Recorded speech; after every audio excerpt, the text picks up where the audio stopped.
have our next host for the afternoon already here. Raven will be your host for the next session, and she will be introducing your next speaker, James from Podnews. Raven?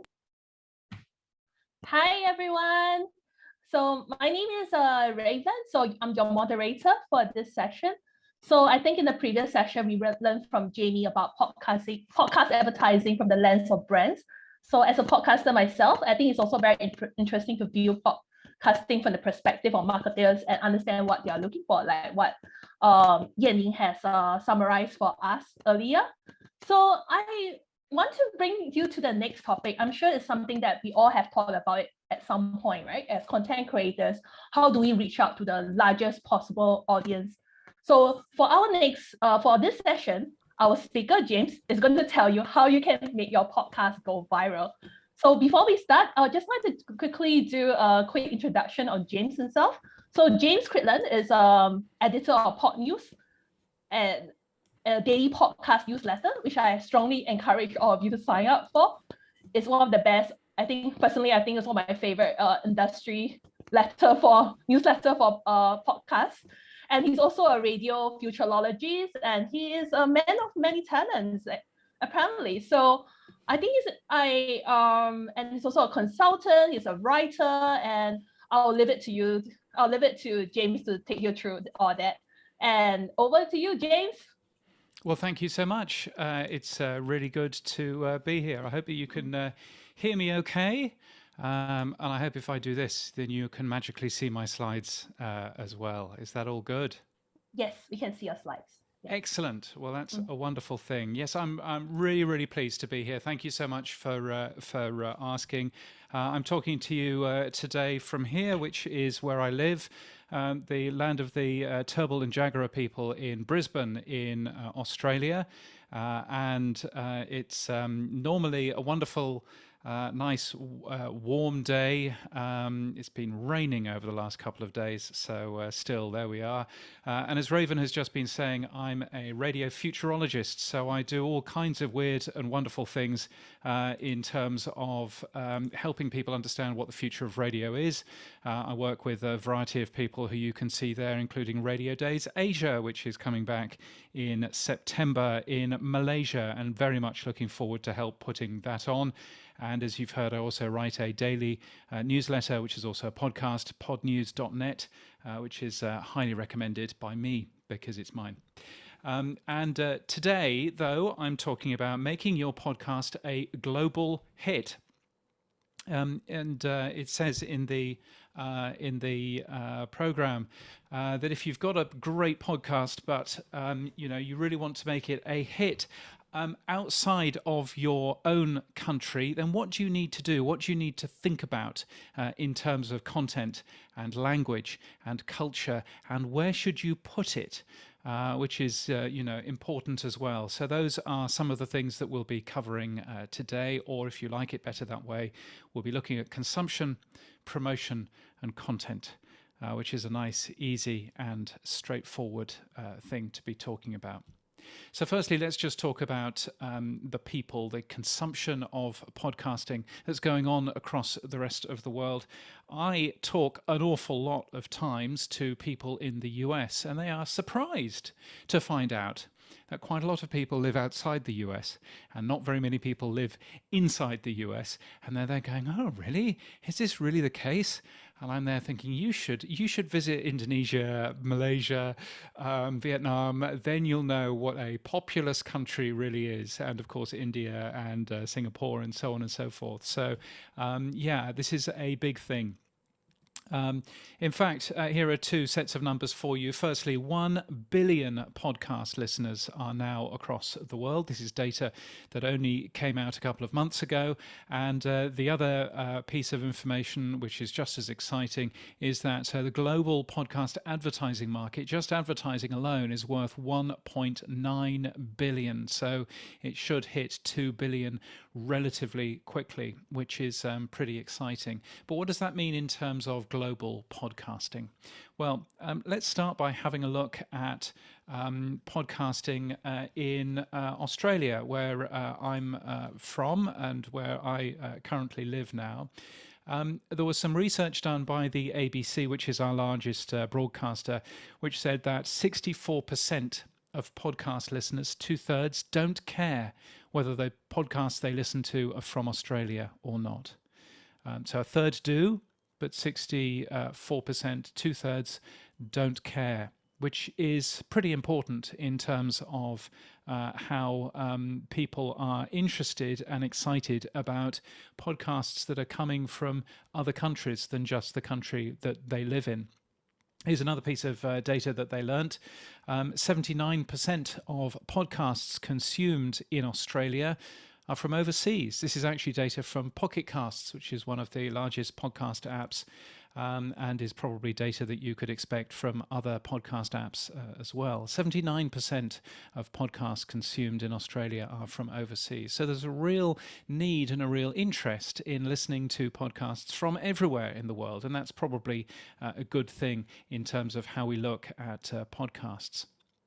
Now, if we have a look in terms of English, of course, being the predominant language online, this is where the obvious growth areas are. Yes, of course, the US has a lot of English speakers in there, but so do all of these countries. Places like India and Nigeria, as you would expect, and Pakistan, but also places like the Philippines, like Bangladesh, like Germany, like Canada. And once you start having a look at smaller countries, then there's an awful lot of English spoken in those smaller countries as well. Here's a little bit of data showing you the same information, but a slightly different way around. The percentage of people who speak English in a particular country. So Ireland, 98% of people there speak English, but there's also an awful lot of people who speak English in places like Sweden and Denmark and Israel, yes, and Singapore and Finland and so on and so forth. Places which, of course, because a lot of other languages are spoken in those countries, you don't necessarily assume that English would be quite so well spoken, but it is. So if you are speaking, if your podcast is in the English language, then you have great opportunity, not just in the countries that you might expect, places like the UK and the US and Singapore, where English is spoken an awful lot, but also looking at other places as well, like Finland, Denmark, Sweden, and those sorts of countries which you wouldn't necessarily expect to understand English quite so well. Having said that, though, there are an awful lot of people who are consuming podcasts in other languages. And actually, this happened last year.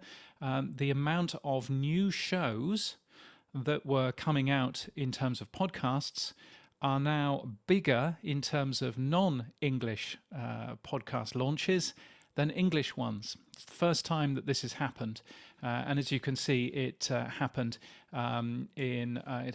last year, early last year, and that is, I think, very interesting because it does show that there is real growth going on in podcasts that aren't in the English language. Here's another exciting graph showing much the same sort of thing. This is new podcast growth by language last year, and yes, English, which is right down at the bottom of the graph. Can you see my cursor if I do that? The quick answer is no, you can't. But English, which does fantastically well, managed to double the amount of shows last year, is still completely dwarfed by other languages, as you can see. At the top is Hindi, which grew by 1,400%, followed by China, followed by Portuguese, Indonesian, which I think shows the real growth that we're seeing in some parts of Asia in terms of podcasting. Indonesian grew by 720% the number of new shows in Indonesian last year. Spanish, Japanese, TK, can I remember what TK is? I can't remember what TK is. Italian and Dutch and German, and so we go through. So you can see that there's real growth going on in terms of non-English podcasting as well. Although the majority of podcast listeners are certainly happening in English-speaking countries. This is some of the data from Edison Research's Infinite Dial showing that the US, Canada, and Australia are pretty similar at around 35 to 40% of monthly podcast listeners. Here's another piece of interesting data. This is from the University of Oxford and the Reuters Institute, who did some really good research earlier on this year, showing how many people in all of these different countries listened to a podcast in the last month. And Ireland is right there at the top of this particular list, but you can also see countries in here like Sweden, Norway, and the US. But you can also see Singapore doing a pretty good job in terms of they didn't survey very many Asian countries, which is a bad thing in terms of this particular study. But nevertheless, you can see that there are an awful lot of interesting countries who are listening to podcasts quite a lot. And one of the reasons why podcasting is so successful, of course, is how these things are consumed. There's lots of different ways of consuming podcasts, and lots of different mobile phones that we all have, and all of that kind of thing.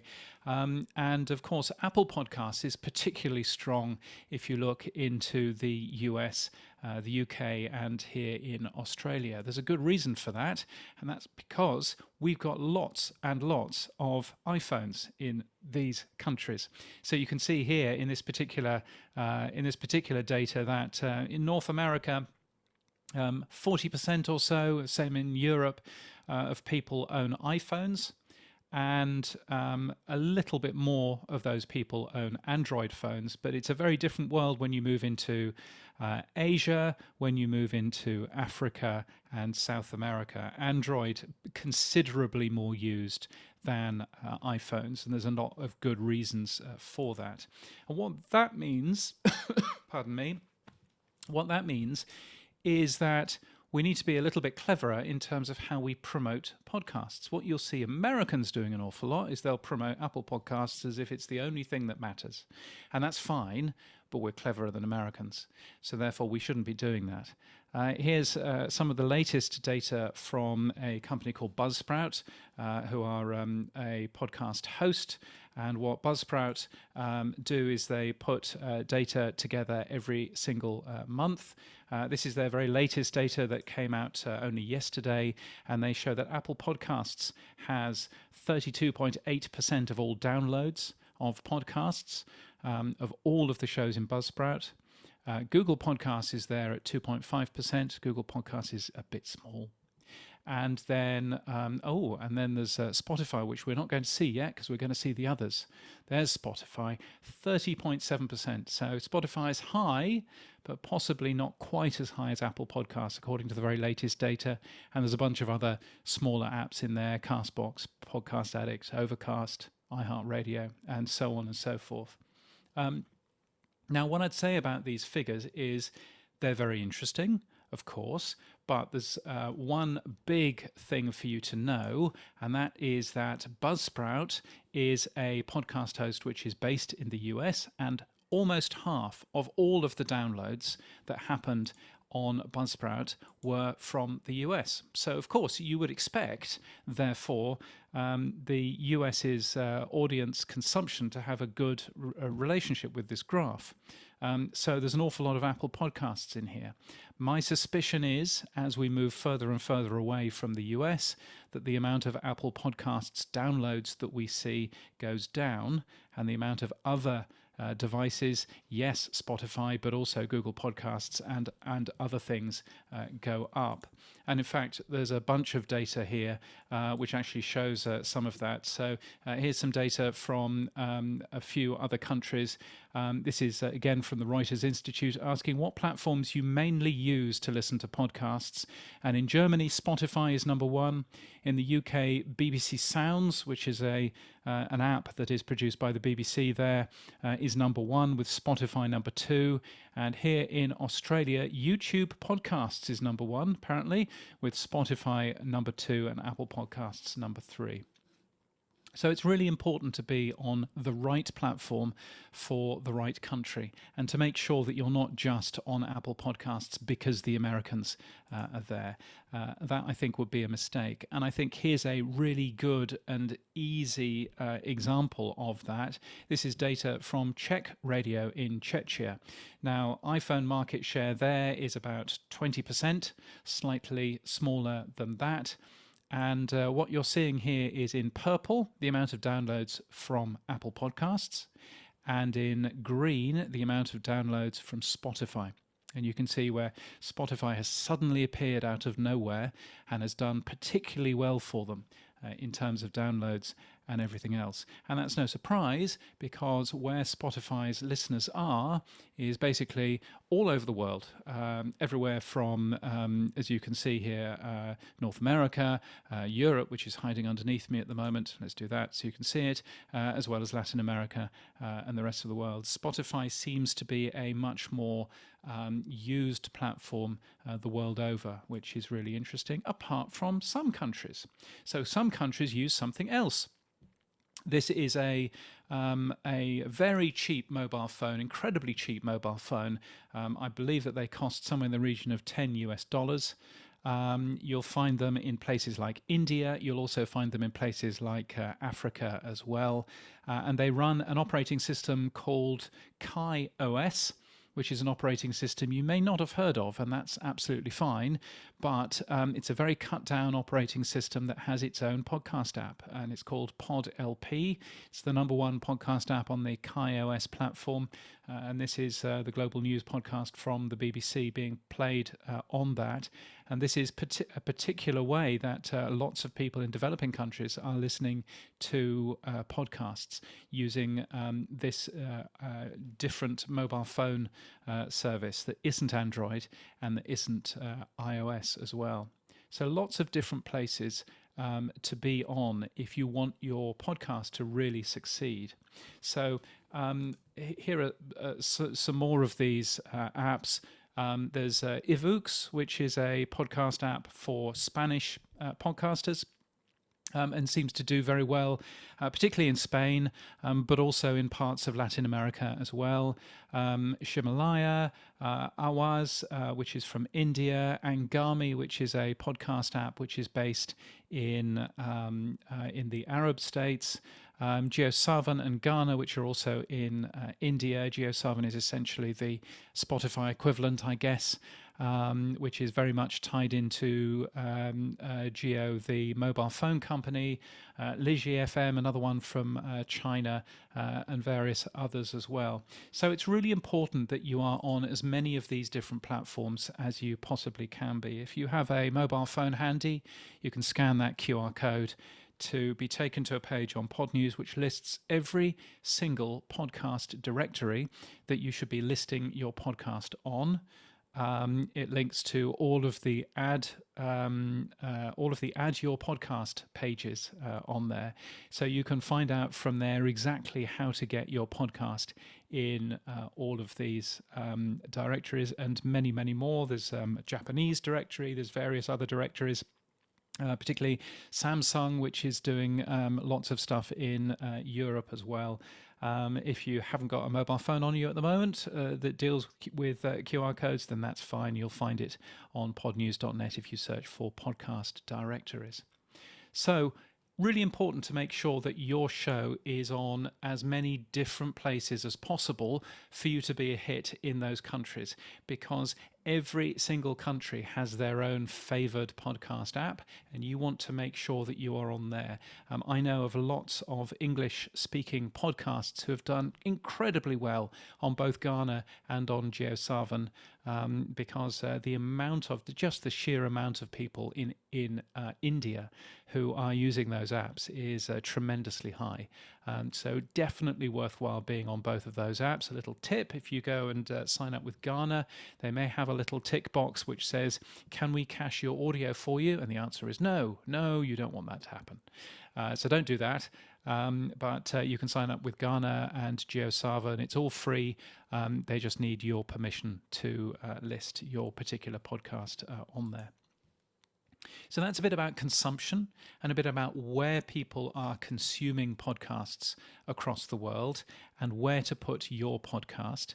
The next thing that I'm going to talk about is how to promote them, because promoting a podcast is a tremendously important thing as well. Telling people about your podcast is increasingly the most important thing that you can be doing. So if you look at the amount of podcasts which are out there, there are now well over 3 million podcasts which are available.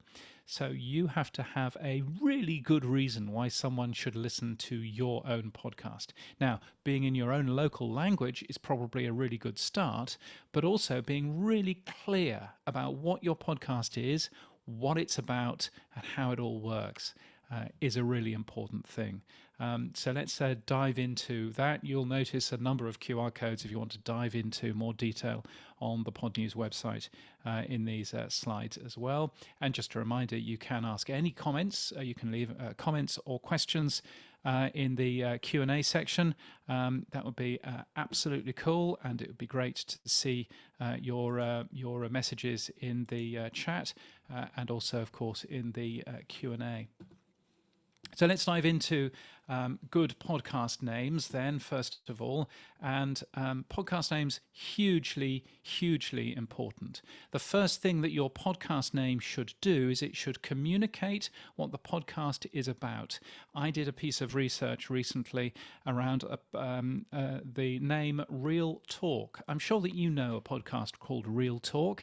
That's because there are 1,719 of them.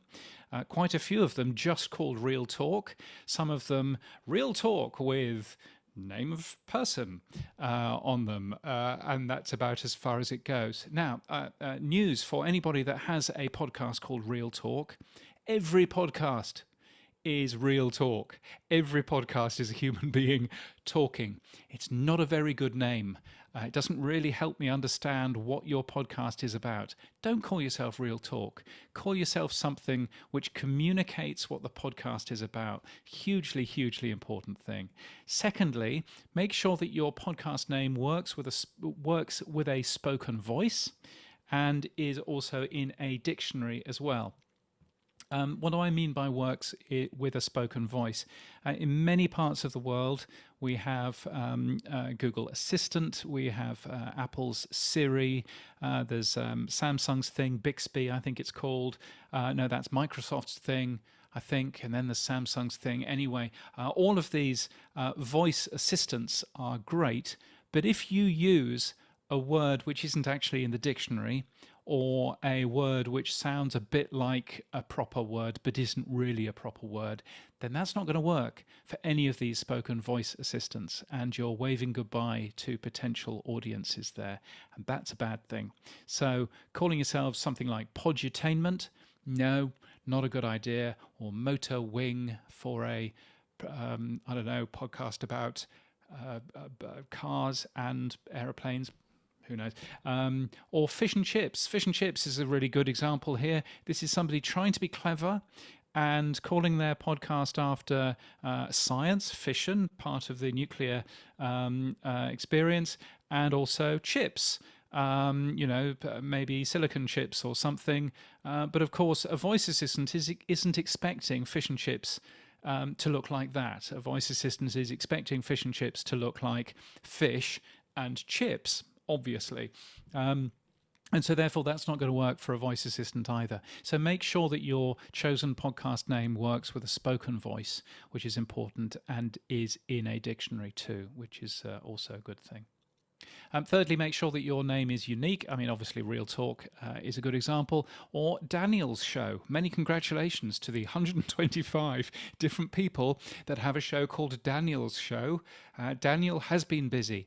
But you really ideally want to make sure that you have a unique podcast name. Now, one of the ways of doing that is to add your name as part of the show title. So if you're making a podcast about underwater knitting, then call your podcast Underwater Knitting with James CRIDLAND. And that will at least make it unique. That will really help you. But making it unique is a really important thing. And then fourthly, don't use the word podcast. Firstly, there are lots of podcasts which use the word podcast, and that's not a great plan. Because firstly, there are 705,000 podcasts who use the word podcast. But the way that search engines work is that puts you and your podcast up with another 705,000 podcasts who all use the same word in their title. We know it's a podcast because it's on a podcast app. You don't need to add the word podcast. So don't do that, particularly with Spotify. If you use the word podcast in your title, it makes it virtually impossible to find using a Spotify search. Spotify search isn't very clever. So don't use the word podcast. That would be a big mistake, so far as I'm concerned. Make sure that you don't end up calling your podcast with that if you want to be a global hit and a global success. Secondly, make sure that your podcast is easily searchable.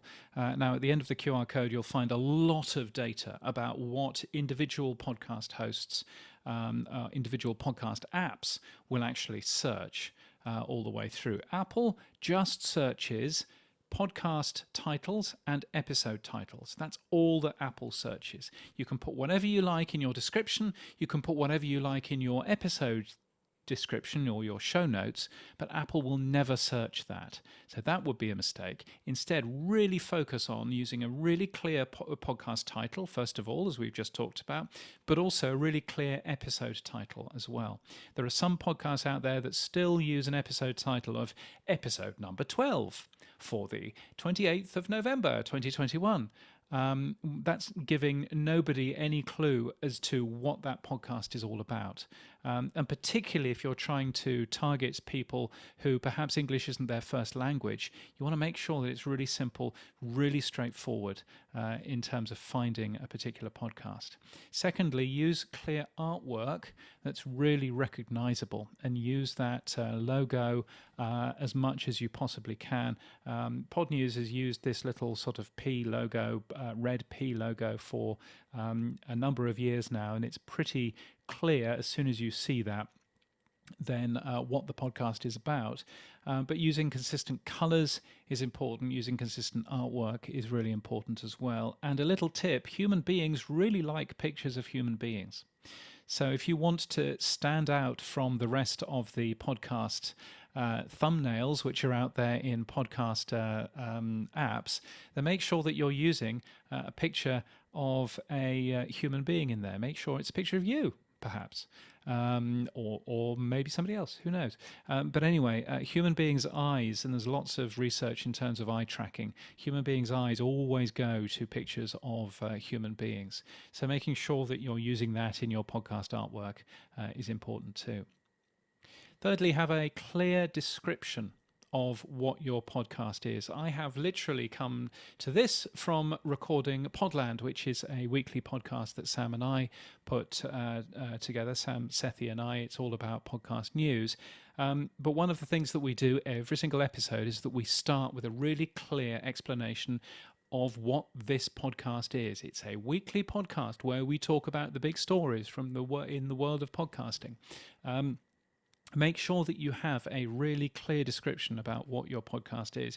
And if your podcast's description is you and a friend have a chat over a beer, that's probably not a podcast description that's necessarily going to get a ton of people to listen to what you end up having to say. So if you can describe what your podcast is in 10 words or less, then that's a pretty good start. There's a book which is over on my bookshelf over there, which is by Eric Newsom. It's called Make Noise. It's a really good book, and this is an entire chapter of his book is actually making it really clear what your podcast is, who it's for, who it's what the 10 words is that you wanted to actually talk about.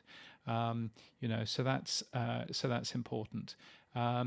And make sure that that is, of course, in your podcast description and on your website as well.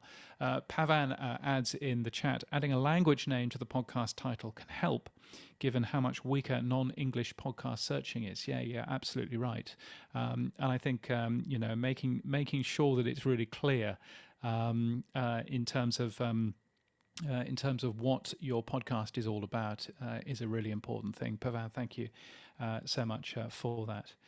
The other thing just to bear in mind about your description is it is your best shot at getting a new listener. Listeners are so close. If they can read your description for your podcast, then you can pretty well guarantee that there's a play button somewhere on that page.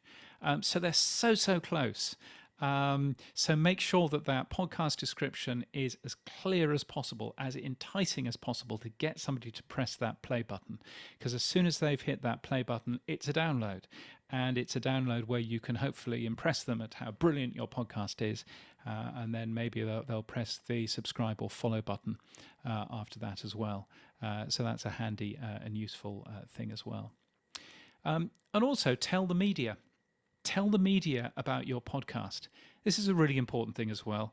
And it's something that you'd be surprised how many podcasters are really bad at, is actually telling people like me who write podcast newsletters, but also telling your local newspaper or your local radio station about what your podcast is. So my hints and tips for that, and you'll find a much longer answer at the end of the QR code there, is tell the media why your podcast is newsworthy. Now, that might be a guest that you have. It might be the fact that you've just hit 1 million downloads, as somebody has in the next edition of Podnews, which will come out in a few hours, that you've hit 1 million downloads after a year. It might be that you have... it might be for a local newspaper that you make this show in their local town. It may be just as simple and as straightforward as that, but telling people why it's newsworthy is a really good start, because journalists are very busy people, and they really like being able to understand what they should be doing there. Secondly, send a simple PDF with the message that you want to get over. Quite a lot of journalists will copy and paste that, and there's nothing wrong with that. So make sure that it's really easy for them to do. Thirdly, you may have spotted, but the internet is full of pictures. So why is it that so many people send a press release without any pictures in it? That's a mistake too. So make sure that you send a big picture, ideally of a human being, ideally in landscape format, because you will notice that most web pages out there have a space for a picture, which we've got to fill, and most web pages out there have a landscape picture rather than a portrait picture. So make sure you've got a decent landscape picture, probably of you recording the podcast. That's probably a good start. Make sure it's not overcropped so that we can crop that down. That's a good thing. And one thing, if you've listened to the podcast version of Podnews for a while, you will realize why it's quite useful for me, is please tell me how to pronounce anything which is a bit weird. I'm a lazy British person. I pronounce things the way that lazy British people do. And so therefore, if you have a name which I don't know how to pronounce, I'll just kind of make a pass at it, and it'll probably be wrong. So try and help me in terms of that. That will be really helpful. And finally, send links to everything a journalist needs. So if you've got pictures, if you've got more information, if you've got a link to the podcast on ideally Apple Podcasts, because we all use that, then make sure that you do that sort of thing. Ideally, send links and don't fill up our mailboxes with massive, great big pictures. That would be nice, but however you do this is a good plan. Yen Ling asks, I used to work for a company who wanted to send a press release every month. Yikes. How often do you think you should release a press release? Well, I get a bunch of different press releases. There's one company who insists on press releasing every single week for every single new guest that they have on their weekly podcast. Which, I will normally look at and delete because I'm bored of hearing from them. There are other companies who never press release me at all, and that's also a mistake as well. What I typically ask is for people to send me a press release, if there's something newsworthy, because that's always good. Just having a new guest on is not newsworthy enough. So A, if it's newsworthy enough, but also B, if it's perhaps the start of a new season, If it's obviously the launch of a new podcast, that's a good thing.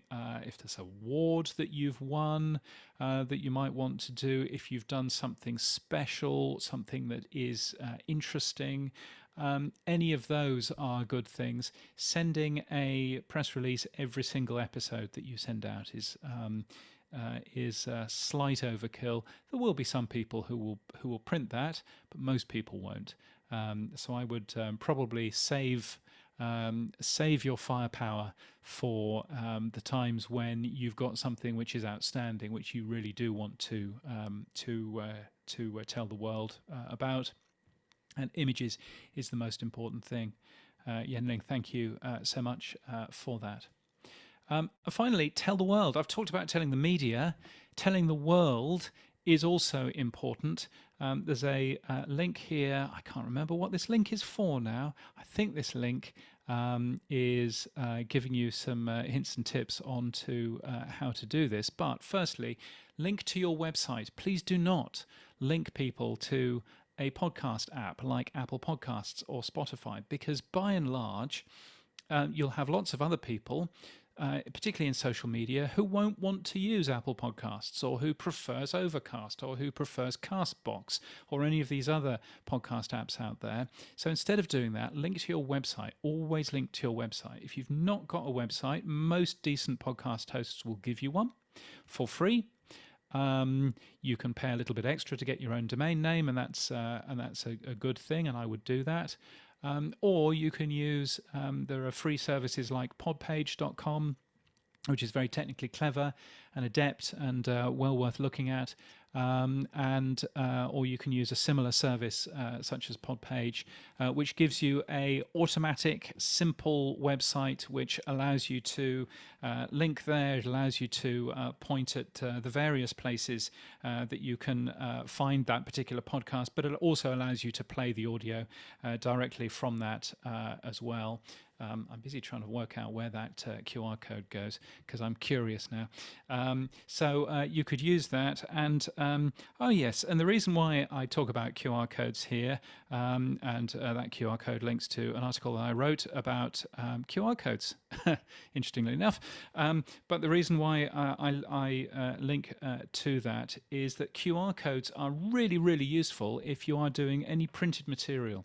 So if you're doing things like flyers or posters, if you're doing any of that sort of thing, everyone now knows how to use QR codes, because we've all got used to using them to check into places because of COVID and everything else. Everyone knows how to use a QR code.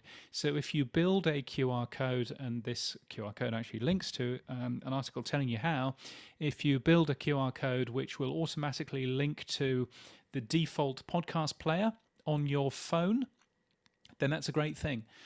Because it will automatically help someone find your podcast, not have to use the podcast search, which is fraught with danger, as we've already seen, and will automatically dump them into a place where they can follow your podcast, or at least play it.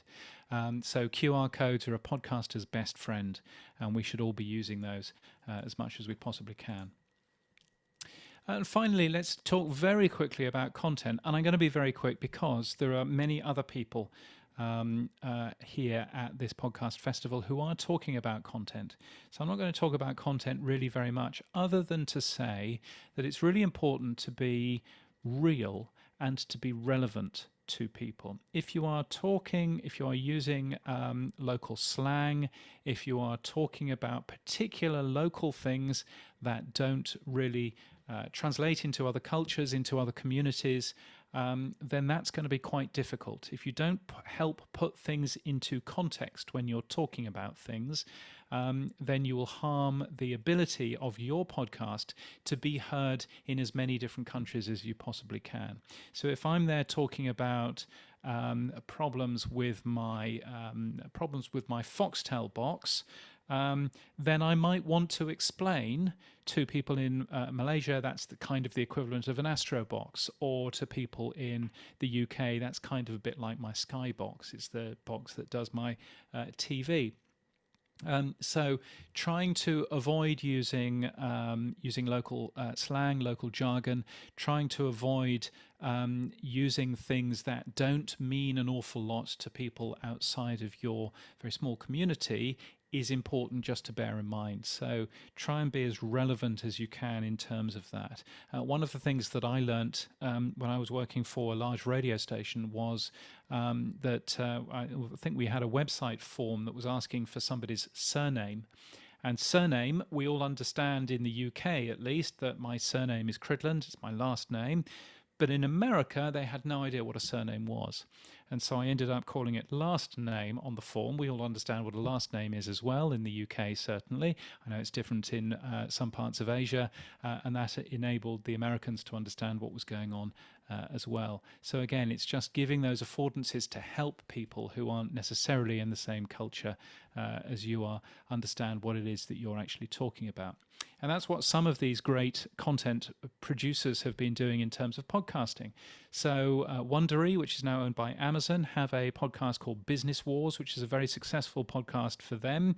They've taken that format and used that format with local podcast companies to help that podcast go into other places. So they've taken the Business Wars format and taken it into Japan, worked with Nippon Broadcasting System there to produce a version of Business Wars in Japan, and similarly taken it to the Arab world with Al Jazeera for a version of Business Wars in Arabic. And of course, as you can see here, Arabic works right to left, not left to right, and so therefore that's why the arrow goes up in a slightly different way. So being culturally clever in terms of how you take your podcasting is a really important part of this. Similarly, perhaps if you're producing a podcast and then you translate that podcast into a different language, perhaps the reporter that you have on the, in this case, the French language version of Brainwashed from the CBC, perhaps that reporter has different questions to ask and can add a little bit of reporting to this particular podcast. So this is an example of Brainwashed from the CBC in Canada. And then the Radio Canada version of that in French, Brainwash les Corbeilles oubliées, which ended up having some unique reporting from the French language reporters there to really add to that particular story. And there's a bunch of companies who are also taking podcasts and translating them into other languages. Podimo is one of those. They did a deal with iHeartRadio last year. They've done a deal with other people as well to take the podcasts that they have and translate them into other languages as well. But it's not just translating; it's making them culturally work as well, which is also important. So finally, in conclusion, language is important, as is incumbent media and podcast and platform adoption. They are all factors in different countries, but great content works anywhere as long as you make sure that it's accessible to people in other cultures as well. But make sure that you're listed in local apps. That's a really important thing. If you're not listed in local apps in each individual country, then people will never find you. So go and make sure that you're listed there. Work with local companies to do local adaptations of your content, as Podimo is doing with iHeart, or make sure you're relevant to the audiences that you are talking to. Don't just promote Apple or Spotify. Promote as many different things as you possibly can, or ideally promote your website, because your website is something you own, and you do not own Apple or Spotify, which is probably a good thing. So don't just promote those, promote your own website as a way of people to find your podcast, and be open and respectful of other cultures as well in your podcast, because that's a really important part. So that's it from me. You are welcome, please, to subscribe to Podnews. It's a free newsletter. It comes out every day. It's in English, and it has everything you need to know in terms of podcasting and on demand. And you'll also find in there things like jobs and events. Many of those are free as well. So there's a bunch of hopefully interesting things there. But I hope that that's been interesting. I'd love to answer questions and stuff. And thank you very much for listening. Thank you. Thank you, James. Thank you for sharing your insights on how to make your podcast to be more accessible to a wider global audience. And I find the part where you mentioned about localization and translating really interesting, like how they're taking content, like English content, and translating to local languages. So that will be a very, like in this region, in Asia, we see it very common, like for example, like US or UK, like television content traditionally has been like, I guess translated and localized for the audience, where we do have like we do a like adaptation, or even from China, like we remake it in our own local languages. So it's interesting to see that trend coming to podcasts as well. So hope to see that happening in Asia for in the future. So we have a few questions. So I think I will start my first question from Jace. So Jace is asking, is there such a thing as SEO for a podcast? So how can I improve my discoverability on podcast platforms? I think that's a challenge, right? No matter what podcast platforms you're on. Oh yeah, absolutely. So I mean, and this was the slide where I was talking about searchability. I mean, firstly, making it really easy and obvious as to what your podcast is about. There's a company called Parcast, which is now owned by Spotify. They've been tremendously successful in doing podcasts. And when you look at the names of the podcasts that they produce, you understand exactly why. They make a podcast which is about serial killers, and it's called Serial Killers. And they make a podcast which is your daily horoscope, and they call it Daily Horoscope. It's really easy. So what you search for is what you find, and so that's a really good SEO tip. If you're doing a podcast about trout fishing, no idea why I've just chosen trout fishing, but anyway, call it trout fishing, because that will help people find you. So that's the first thing for Jace, and I think the other thing is. As I say, really focus on the podcast title that you have and the episode title that you have. Those two things are the only things that Apple Podcasts searches for and searches through. So if you've got a guest, for example, make sure that the guest's name is in the episode title where the guest is actually, on. Because that way it will actually appear in search results. But yes, there's absolutely a thing as SEO for podcasting. And at the end of the QR code there is a lot of research that I did with a guy called Mark Steadman around what each individual podcast app actually searches through. And it's quite fascinating how few things people search through. The other thing just to bear in mind is to add transcripts as well. So transcripts are really useful and really important because they help Google and other things index your podcast episode and understand what's in it. So if you can get a transcript done of all of your podcasts, then I would definitely do that. Thanks for answering the question. So I just want to ask a follow-up question on that, right? Because I've been looking at so many podcast apps, right? But there's no function for transcripts. Do you know why are companies like platforms not investing in having a transcript, which would be really useful for a lot of us out there, especially for non-English content, those who are podcasting non-English content. Absolutely. So there are a few ways of getting transcripts, and there are a few companies who offer them. Otter.ai is one that I hear a lot of people use, and a lot of people say it's very good.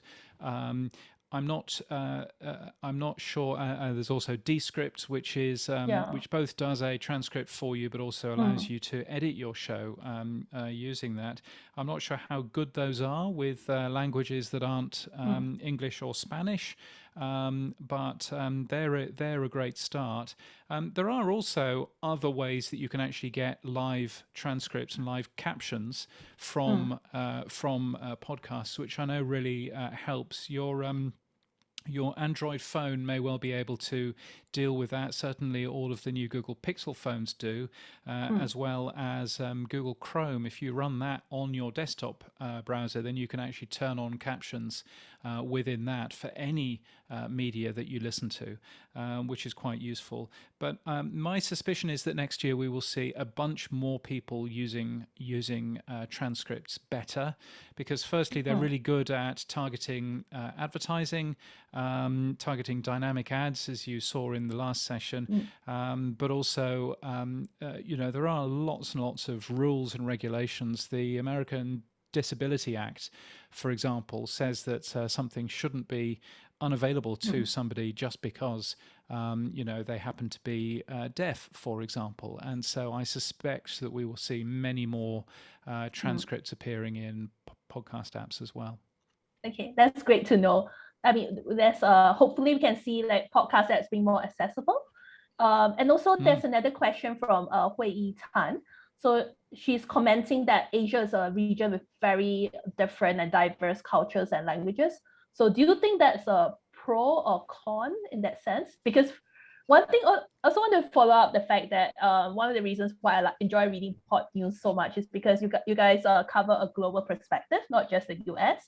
So, and I really enjoy reading about and listening to podcast events and news from all over the world. So how do you think in terms of Asia, how do we think we fare, with the world in general? Yeah, I mean, I think I do completely get that, a mix of languages does make life a little bit harder. But I think certainly, there is real appetite if it's accessible in terms of language. Then there's real appetite for people hearing new and different viewpoints from outside of their own country.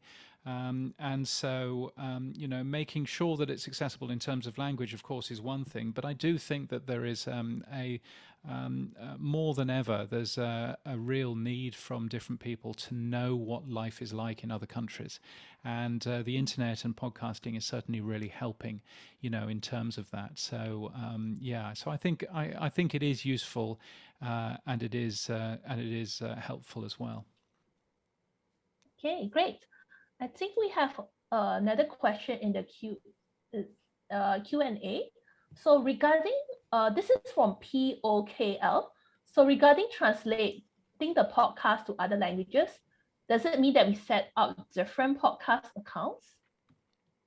I'm not quite sure what he's asking, but maybe you can try to have a take on this. Yes, I'm not quite sure. What that's asking as well. One of the things I would say, though, if you are going to do podcasts in different languages, and perhaps this is the question, is should I put different languages in the same podcast feed? So that I have one episode which is in English, and then perhaps another episode which is in Spanish, and another episode which is in Malay. And my answer would be, I wouldn't do that. I would look for podcast hosts which allow you to host multiple shows for the same price. Captivate is one of those who I advise for, and I would launch individual shows for the individual languages. Chances are, if someone has searched out your Malay version instead of your English version, it's because they don't speak English. So they aren't interested in seeing all of the English content in your feed, and they would much rather that there was only a Malay version, of that. So so I would certainly have a look in terms of launching additional podcasts for those different languages if you are going to do translations and localized versions. Yeah. Okay. Thanks for answering the question. So that's a very interesting takeaway, because I'm also looking at exploring other languages, and we also have questions from podcasters asking should we do multiple? But what if we, because in Asia there's also there's also sometimes we speak two languages on the same podcast. So yes, and we are kind of worried that whether it kind of take away whether the audience is hard to understand. So I guess that's one of the reasons why transcripts will be very useful. And also I think having a different podcast, it kind of makes sense. Like if you have a I guess if you are podcasting both Bahasa and English, you should really have two, because your Bahasa audience may not understand English and vice versa as well. Yeah, exactly. And I would so I would definitely do that. And I think the Podcast Network Asia, I was listening to some of the shows from, and there's an interesting mix of languages in each particular show. Yes. And I think that's fine as long as you understand that if you are dropping words in local languages, you will be lessening the amount of people who can actually have a listen to that. And I'm very aware, having spent plenty of time in Singapore and Thailand, in many other countries, how actually there's this beautiful mix in between Thai and English, for example, and that's fine, but you kind of, you're limiting how many people actually hear that and understand that. So I would do that with caution, but it may be absolutely the right sort of thing if you want to really focus on your Thai audience in that particular case. I think that's true. I think knowing your audience is really important, whether you want to go international or you want to stay local, because some podcasters, they just want to target local audience. So knowing your audience is really important. Okay, I think I'm a bit conscious of the times, but I think we have time for maybe one last question. Okay, so this is from someone anonymous. So contrarily on the transcripts, could independently readable transcripts cannibalize the audio medium? So even on monetization, wouldn't web text ads generate far less revenue to an audio ad? Okay, that looks like a more challenging question than I thought it would be. Do you mind having a take on it? I understand the question. I mean, it's basically, am I going to lose money if I put a transcript on my website? Because won't people read the transcript instead of having a listen to the podcast? And my suggestion is that actually you will reach more people overall. You will reach a bunch of people who will have found you because you have a transcript that Google or other search engines have indexed. And then you will also, of course, reach those people who are listening to your podcasts anyway. And so I think it's an important thing, both for accessibility, but also to attract more people. Reading a transcript of a podcast isn't always a particularly enjoyable experience, having done that in many cases. So I think you won't get an awful lot of people who are regularly doing that. But I think as a gateway into your podcast, as a first impression, I think it's a pretty good first impression to give, that you actually care about people, that perhaps can't hear as well as you can, to give them to give them a transcript, and of course, help people understand what it is that you're talking about. I read French quite well. I read Italian relatively well. I can understand what's written down, but if somebody French tries talking to me, I have not the faintest idea what they've said.